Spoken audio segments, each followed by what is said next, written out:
Hey everybody. So first of all, typically on Thursday mornings we start with back-to-back Parshat HaShavua Shiurim given by Rabbi Ari Khan and Rabbi Baruch Taub, and then I teach later in the day a class called Modern Masters, which was really a class in Jewish thought.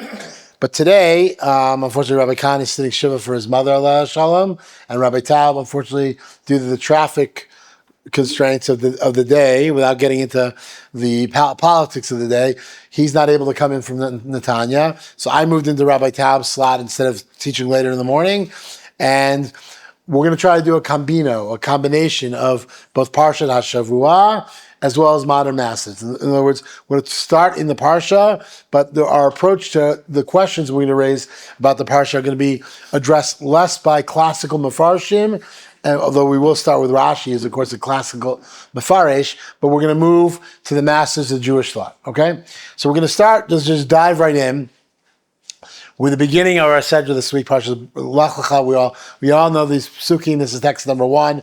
Vayomer Adonai Avram Lech Lecha me'artzecha u'mimoladecha miveit avicha el ha'artz asher ereka. Hashem says to Avram, "Go.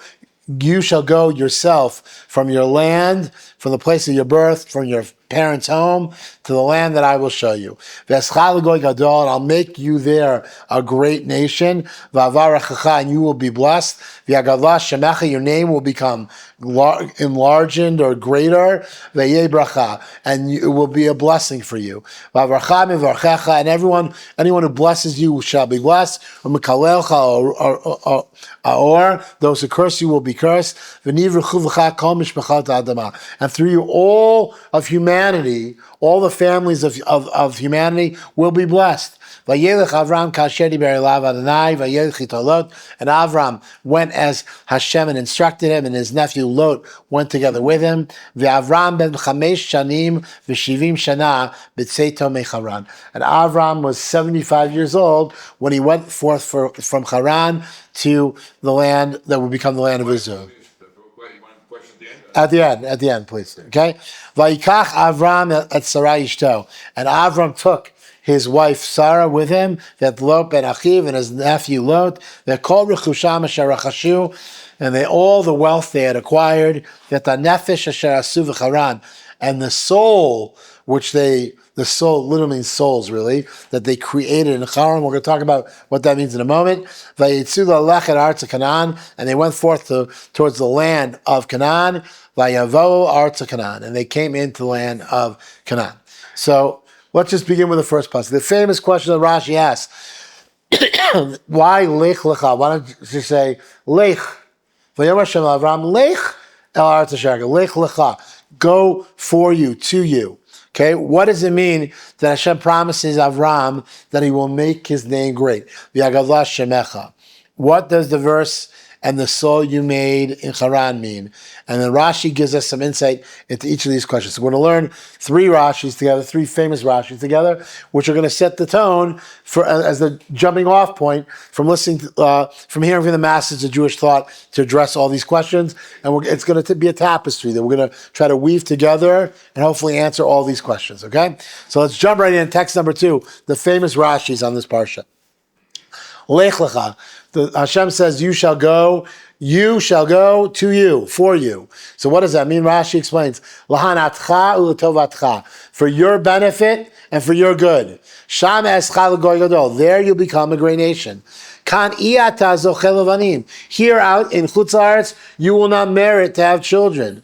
Va'od, she'odia tiv'acha ba'olam, and more than this, it's there in the land of Israel that your nature, your mission will be revealed to the entire world, will become evident to the entire world. And then Rashi continues on the pasuk, V'zeu v'yagalah shemecha. What does it mean when Hashem says, your name will become great? Hareini mosif ot al shimcha. It's an allusion to the fact that what? That Hashem is eventually going to add a letter to Avram's name. He's going to go from being Avram to Avraham. Sha'arachshav shimcha Avram. So up till this point, his name was Avram. Mikan ve'elech Avraham. And from here on out, he'll be called Avraham. The Avraham ole Ramach, which is 248. Avraham corresponds to the numerical value of the letters in the name Avraham corresponds to 248, which corresponds to what? Keneged Eivarav Shel Adam. It equals all the parts of a human being. So he begins his life as Avram. He begins his journey as Avram, and then he becomes Avraham. And the name Avraham represents this process of his name becoming great, says Rashi, and the numerical value of the new name Avraham corresponds to 248, which corresponds to the number of parts of the human body. Okay, that's Rashi. And then the last question: what does it mean, the soul that you made in Haran? Shechnisan tacha kafei shechina, the souls that he brought to what? To a relationship with Hashem. Avraham migayeret anashim, v'Sara migayeret anashim. Avraham brought the men closer, and Sarah brought the women closer. Umale alei makativ ki'ilu asaum. And therefore the verse suggests it's as if they created new souls. Okay, because we know that halachically later on, when a ger tzedek becomes a member of the Jewish people, it's considered like they're reborn. Okay, halachically, if a ger tzedek becomes a member of the Jewish people, halachically his previous biological siblings are no longer halachically considered his siblings. Okay, so therefore it's as if they're reborn; those souls have been recreated. So those souls that Avram and Sarah were mekarev in Haran to come closer to Hashem, to have a relationship with Hashem, it's as if those souls were reborn. Okay, that's Rashi. All right. So what I want to focus on, and it's going to touch on all these questions, but I really want to focus on this idea of V'yagadla Shemecha, that your name shall become great. What does it mean that somehow by adding the letter Hey to the word Avram, okay, and his name becoming Avraham, that his name has now become great? And how do we understand the significance of this insight of Rashi, that Avraham corresponds to 248, which corresponds to all the parts of a human being? Okay, everyone with me so far? We're going to come back to all these questions. We're going to start first. The first master we're going to hear from today is the Tiferes Shlomo, Rabbi Shlomo HaKohen of Radomsk, okay, the Rebbe of Radomsk, who lived at the end of the 19th century into the early 20th century. And this is text number 3 on our sheets. And he's going to talk about the famous comment of Rashi that Lech Lecha means Lahanatcha, Lo Tovatcha. You shall go for your own benefit and for your own good. And these are the words of the Rebbe of Radomsk. Yachol lefaresh davar. It's possible to explain this idea as follows. And now he's going to ask a question. Ma hana hayat tzarich la'Avram Avinu alav shalom. What hana did Avram Avinu need? Avram Avinu, we know, was very successful. He had accumulated a lot of wealth. He was very accomplished. So what does it mean that by going to the land of Israel, it'll be for his own benefit? What further hana did Avram Avinu need? Okay. Hello, ein machzor l'reav. In terms of physically, okay, in terms of wealth, there was nothing he was lacking. Achein hine zeh midaso shel Avram Avinu alav shalom. But what we learn from this is the prime character trait of Avram Avinu, a blessed memory. Lahashbia Rav Chesed. What was Avram's mission in life? To do a lot of chesed, to fill the world with chesed, with kindness. Okay, Lashbia Rav Chesed La'olam, to fill the world with lots of kindness. The Zeu Lo Anan, and for Avram Avinu, whose netiya was to be kind, his nature was to be a kind, giving person. So for Avram Avinu, this was what? A source of tremendous hana, of fulfillment, of a benefit. The fact that he would be able to do more chesed and reach more people, this was something that would be tremendously fulfilling for Avram and meaningful to Avram Avinu. Sheyachlo achasidim lipashet. That through coming to the land of Israel, his kindness would continue to spread throughout the world. In came, and that's true. Amar lo lech lecha. Okay, that's why the pasuk says, you shall go from your land to the land of your birth, from your father's house. Why? In order that you should have impact on the entire world. And that's what it means for your benefit and for your good. And every single human being, in Avram's eyes, was considered what? As if they were a part of his family. Avram Avinu, when he comes to Eretz Yisrael, all of a sudden he's on the world stage. Now let's think about this, okay?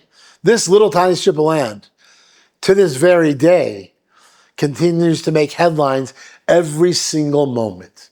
Okay, the Jewish people, with all we've accomplished throughout history, all the centuries that we were in Bavel, and there was great academies, but when the Jewish people came home to Eretz Yisrael, we're a leader in the world in technology. We're a leader in the world in physics. We're a leader in the world in biotechnology. We're a leader in the world in militarily. Okay, the entire eyes of the world are on this tiny little nation in this tiny little strip of land. And that's exactly what the Tiferes Shlomo of Radams says is the message that Hashem is giving to Avram. Avram, you could be Makarev, 1 or 2, 3 people. You have impact on a few people locally where you are. But until you come to Eretz Yisrael, you're not going to really reach your full potential. And what a mussar that is for us today. We as the descendants of Avram Avinu. Okay? Where is it that we're meant to be to reach our full potential? To have the greatest possible impact we can, not only on one another, but on the entire world. Here. And it's very clear. All right, so that's a beautiful teaching for the Rebbe of Verdansk. Now we're going to go back a few centuries to a less modern master, but it's a very important text to learn together. And this is the Rambam in the Mishnah Torah. Now the Rambam, of course, wrote many, many great works. He wrote a commentary on the Mishnayot, the Parish HaMishnayos it's called. He wrote the Mar Nevuchim, his great work of theology and philosophy, called the Guide to the Perplexed. He wrote Sefer HaMitzvot, which is an elucidation of the Taryag, 613 mitzvot in the Torah. And then his most famous work is the Mishnah Torah, what he called his Yad HaChazakah, his strong hand. Why do he call it the Yad HaChazakah? Because it's made up of 14 volumes. The 14 sections of the Mishnah Torah, Yad, Yud Daled, HaChazakah. This is what he called this work, his strong hand. It's very interesting. The Rambam wrote the Mishnah Torah as a layman's codex to daily Jewish conduct. Okay? Not which is, by the way, very telling in terms of Yeridos Hadoros, how far our generations have kind of stumbled, because in the 900 years since the Rambam wrote the Mishnah Torah, okay, today, in order to become a rabbi today, you have to master large sections of the Mishnah Torah, but the Rambam really wrote this as what? A layman's codex to daily Jewish conduct. And the first opening segment, okay, of the Mishnah Torah, the Mishnah Torah begins with the halachos of Yisodei HaTorah, the fundamentals of Torah and belief, as if to suggest that what? The prerequisite, the precursor to talking about daily Jewish conduct and practical Jewish life is what? The spiritual underpinnings and fundamentals. We can't get in. The Rambam starts his monumental work about, the daily ins and outs of Jewish life with the laws of Yisodei Torah, as if to suggest what? That we cannot begin to talk about the mechanics of how we live our lives as Jews without what? Talking about the philosophy behind it and the purpose behind it.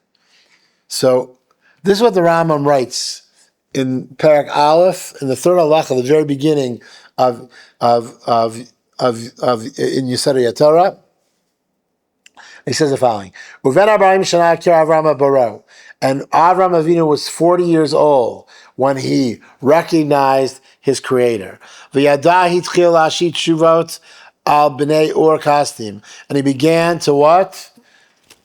Answer the questions that were given to him by the people of Or Kasdim, and to try to teach them and bring them to the appropriate path. Okay, and teach them and told them what? This is not the true way that you're following. This is not the correct path that you're following. Okay, and he began to break their idols. So according to Rambam, he was not 3 years old. This way with the famous medrash about Avram Avinu being 3 years old and wandering into his father's idol worship and smashing the idols. According to Rambam, that wasn't when he was 3, it was when he was 40 years old, which maybe makes a little bit more sense, okay? Although it's not so far-fetched that a young child would walk into his parents' workshop and accidentally destroy things, but okay, fine. Well, that's also we know that we don't take the midrashim of Torah Sheba'al Peh necessarily literally. That we're meant to glean some kind of message from those midrashim. But the Rambam here codifies and says that Avram was actually 40 years old when he started breaking idols. V'lo roy lishtachavot la'akriv l'nasech kedei sheyakiru kol b'rim habayim.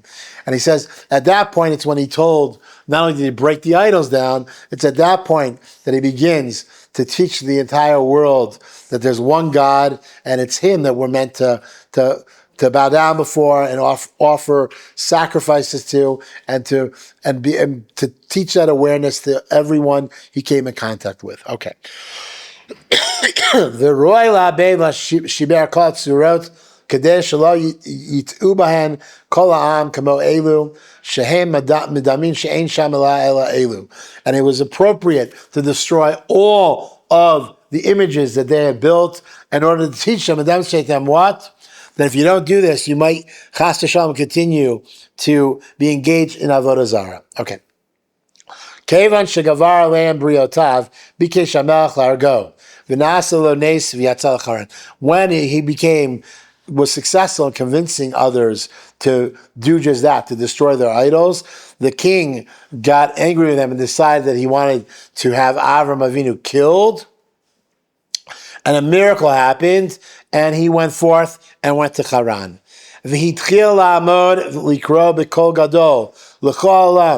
And he began to stand up and call out with a great voice for the entire world to hear. And to announce that there's only one God, for the entire universe. And only he is it appropriate for us to serve. והיה מהלך וקורא מקבץ העם מעיר לעיר ומממלכה לממלכה עד שהגיע לארץ כנען והוא קורא שנאמר ויקרא שם בשם השם העולם. And he continued to do this until he finally made his way home to the land of Canaan, and from there it spread like wildfire. Avram Avinu becomes who he's meant to be, as we said earlier, as we learned earlier from the Rabbi of Radomsk. Okay, you want a source sheet, Anne? Sure. Okay, so the Rambam gives us basically a biographical trajectory of what happens in those. We have 4 psukim that tell us how Hashem spoke to Avram, go forth, come to Eretz Yisrael, and there you'll become who you're meant to be.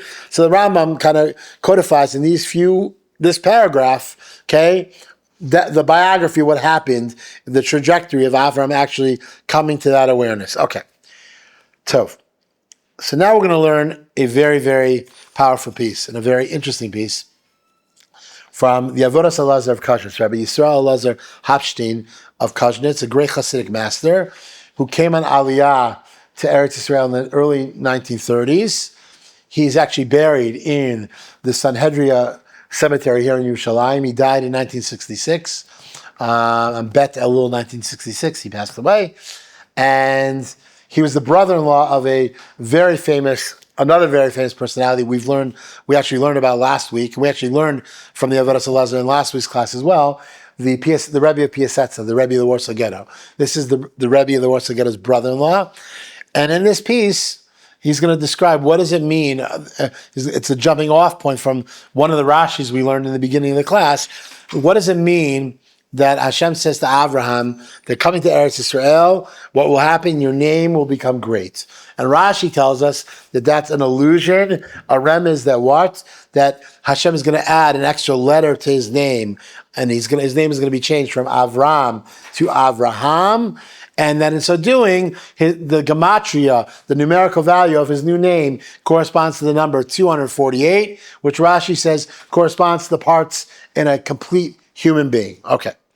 So without our introduction, let's dive right in and let's learn what the Avodas Elazar has to say about this Rashi. V'nakdimod b'zeh divrei Rashi b'pasuk haba v'yagav l'Hashemecha. Now let's add to this. He says the words of Rashi on our verse that your name will become great. Harein, and this is what Rashi said. Hareini mosif ot al shemecha shalachshav shimcha Avram mikan ve'elech Avraham ve'Avraham ola ramach keneged evarash adam. Now he says we have to understand what was Hashem's kavanah in adding that extra letter to his name and changing his name from Avram to Avraham. What is it that Hashem had in mind in adding that extra letter to his name, where his name, that the pasuk says your name will become great? What does it mean? What is adding that extra letter, which changes the gematria, the numerical value of his name, to 248, which equals the parts of an entire human being? What was being alluded to here, says the Rabbi. So listen to his incredible words, okay? Ram l'Torah Gavor Gadol.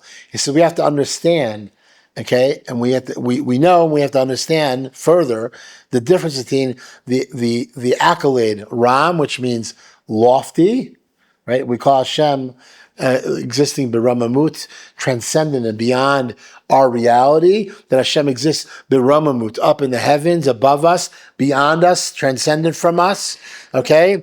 Then we have to understand these two concepts. And the other concept is the idea of gadlut Hashem, okay? That Hashem's great. There's ramamut Hashem, there's this idea of Hashem's loftiness and Hashem's greatness, gadlut. So what's the difference? Ki haTorah gavar gadol, because the term large or great, morag va'ut v'gadlut, it suggests what? That it has something we can relate to. Okay? And he's going to explain. Ach kazu sheyesh lo shaychut namuch v'meshefel menu. Something can only become great, called great or large, right? When it's in comparison to something that is less than that. Okay? This cup of water is taller than this little box of sucking candies, right? Everyone understands see the sophisticated show and tell I have here, right? Okay, so what the Rabbi is saying here is that Hashem can only be called great. Okay, when we talk about godly Hashem, it means that Hashem is great because we have the capacity, because He's imminently present amongst us, to feel His presence and His greatness. We can't see Him. Right? So what does it mean that He's great? Because something is only great in comparison to something that what? Is lesser than it. Okay? So what's the difference between ramamus, loftiness, and godless? Okay? Ba'od shatoa ram mevia gvaut she'ein la kol shaychut lema shelamata mimena. Because when we talk about Hashem being lofty and transcendent, it means that Hashem, yes, we recognize there's this powerful force up there somewhere, but it's beyond us. It's beyond our human comprehension. But when we talk about godly, we talk about what? Hashem's imminent presence. The capacity for us to feel Hashem imminently in our lives. It's actually a great paradox. Right? On one hand, we know there's this concept of Romus Hashem, that Hashem is beyond our human comprehension, and simultaneously, we believe there's this idea of godless Hashem, that Hashem is imminently present within everything in existence. So the Rebbe is going to explain this a little further. Okay. And what this has to do with Avram Avinu. V'hine Avram Avinu, Allah Shalom, Nikra Shemo, B'tchila Avram. Avram Avinu, in the beginning of his life, is called Avram. He was what? Kilomar, Avram, the father of Ram. Av l'shitazu, shakadosh baruch hu Ram. Avram Avinu begins his career teaching about spirituality and godliness and a relationship with Hashem by saying what? Teaching he was the Avram. He begins his career saying what? That there's a God up there beyond us, transcendent beyond us. And that's how he begins teaching people about Hashem. At that point, he understood that what? Hashem can be described as Ram, as lofty, beyond us. But later on, as he evolved, as he matured, okay, when he began to think further and really delve into this idea, it became clear to him what? That Hashem is imminently involved in the world. Okay, there's divine supervision. Hashem is imminently involved in our reality. V'hu shamru Chazal, shara bir doleka. As Chazal teaches us, that he saw a candle burning, v'lo sheyesh bira stam, and he realized, Avram realized that the candle didn't burn on its own. Okay, v'yidei zeh higia la'akara b'hashkacha hamleya, and through that he came to realize that Hashem has complete supervision over everything in existence. Okay. Ulechein nishtanesh shemo me'Avram li'Avraham, and it's at that point that his name is changed from Avram, the one who taught the world about this idea that that God is transcendent and beyond our comprehension, to Avraham. Now, what is the significance? Listen to how he explains this. V'yesh b'davar mida keneged mida, and therefore there's a measure for measure taking place here.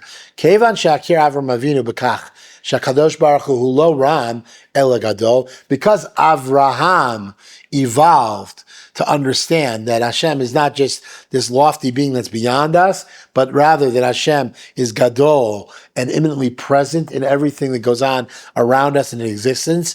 Zachash HaKadosh Baruch Hu amar ilav v'yagala shemecha. Because he comes to that realization, he evolves, he matures to a more sophisticated understanding of our relationship with the Ribono Shel Olam. Hashem says, therefore your name merits to become great. Okay, so what does that mean? Uchamochein b'ma she'evim midato ki HaKadosh Baruch Hu hu ha'mesovev u'manig et kol ha'teva zachahu shenamar alav ve'ebracha. Since he comes to recognize and realize that Hashem is indeed surrounding and supervising and orchestrating everything that exists in nature, he merits to have said about him, meaning Avraham, ve'ebracha, and you shall be blessed. Upershu Chazal explained in this, okay, habrachot nimasru biyado, that through Avram becomes a source of blessing to the world. Ulachol asher yivarech mivarach, and everything he blesses, what? Will be blessed. Okay, so now let's continue. V'amnam dargo zu hi hashleimut sheba'adam, and this level of spiritual understanding, of spiritual maturity, of spiritual clarity, this is considered being a complete human being. Okay? There's being a complete human being, like meaning we have all the parts of our body, and there's being a complete human being, meaning what? Spiritually, we are more mature and we have a more complete, sophisticated understanding of our relationship with Hashem. And that's what's happened to Avram. Avram has evolved from being the teacher of this idea that there's simply a God up there somewhere, to teaching this idea of the God that is imminently present in our lives. And therefore, he evolves to become a more complete, spiritual, sophisticated being. And therefore, v'yagala shemecha, Hashem says, now I'm going to make your name, change your name, which is going to correspond to this idea, the number 248, right? Which means what? You've now become a complete human being. Okay? Shemakir v'chai b'akara ki ein davar hanaseh b'briya mibli hashkachato shel HaKadosh Baruch Hu, because he comes to recognize and realize that nothing could exist in creation without Hashem's supervision and intervention. Ulezeh romez Hashem Avraham, and this is what is alluded to with the name Avraham. Shehu b'gematria Ramach 248, Keneged Evarav Shel Adam, L'Ramez Shal Yideze, Zacha Avraham Shnikra Adam Hashalem. That because he comes to this level of spiritual understanding, Avraham has now evolved to be a complete and whole human being. So, says the Kaddish Rebbe, this is not only the building up the Rambam gives us like the biographical how this evolved, but what does the Kaddish Rebbe give us? The significance of this. Okay, the significance that he begins his career teaching about this idea of Raman with Hashem, and then he evolves to a much more spiritually sophisticated understanding of the paradox that Hashem is at one time both beyond us as well as imminently present in our lives. So we're gonna elaborate and clarify this idea a little bit further. We're going to learn a short piece from Rabbi Shlomo Aviner Shlita. Rabbi Shlomo Aviner is one of the great teachers in the religious Zionist world today. He's the Rosh Yeshiva of Ateret Kohanim in the Ir Hatikah in the Old City. He's also the Chief Rabbi Emeritus of the Yeshuv Beit El He's a phenomenal writer. He's written hundreds and hundreds of works, both halachic works as well as hashkafic works. He's also a master in the Torah of Rav Kook, Zatzal. And in this little paragraph, Rav Aviner is going to bring together several ideas that are rooted in numerous teachings from Rav Kook, specifically in about 4 different articles in Orot HaKodesh, 4 different entries in Orot HaKodesh, one of Rav Kook's more mystical works. So this is text number 6 on our sheets. And this is Rav Aviner, but basically paraphrasing Rav Kook.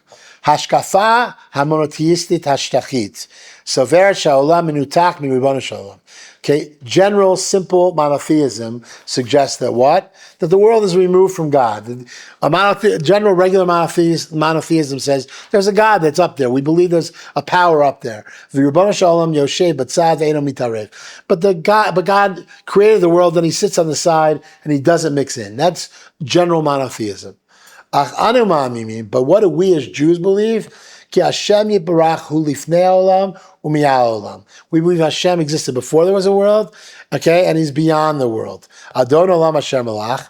B'terem kol yitzin yirah. Hashem created the world that He rules upon, and He ruled before anything else was created. He was the one and only God before anything else was created. V'chein acharei kichot hakol. And so too, after everything will cease in existence, okay, He'll continue to be the awesome ruler. Hashem was the creator and the master before the world was created. And it will continue it continues even after the world was created. So now he explains this and uses the language that we mentioned earlier. Gam transcendenti, the gam imminenti. Hashem is both transcendent, meaning beyond us. We can't really grasp the awesomeness of Hashem, but He's also imminently amongst us, imminently present in our lives. We wouldn't be able to exist. Nothing would exist without Hashem's imminence. Okay?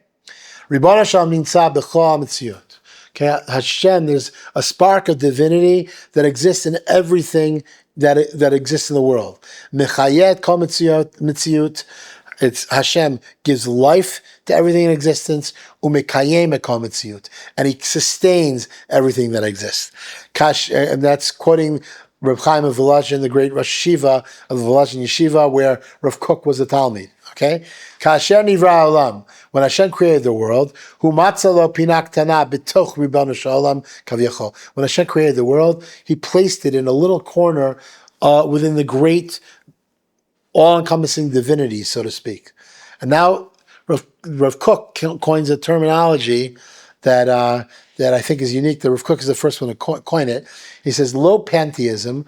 This is not pantheism, meaning hakol hu elokut, that everything is God. Ela panentheism. This is the concept that Rav Kook coins. What is panentheism? Hakol hu be'elahut. Everything exists within the divine. Kimuvan, Ribono Shalom Hu Mikamo Shalom. When we say that Hashem is the source of the entire world, Lo b'muvan geography doesn't mean that geographically that everything emanates from one point called God. Ela b'muvan ruchani, but rather from the spiritual perspective. Ribono Shalom Hu Mikamo Shalom. Hashem is the source of the entire universe. Mikayem et olam. He is the sustainer of the entire universe. Umichayet olam, and He's the one who gives life to the entire universe. Or Hashem mitkaleh b'nimtzaim. The light of God exists within everything.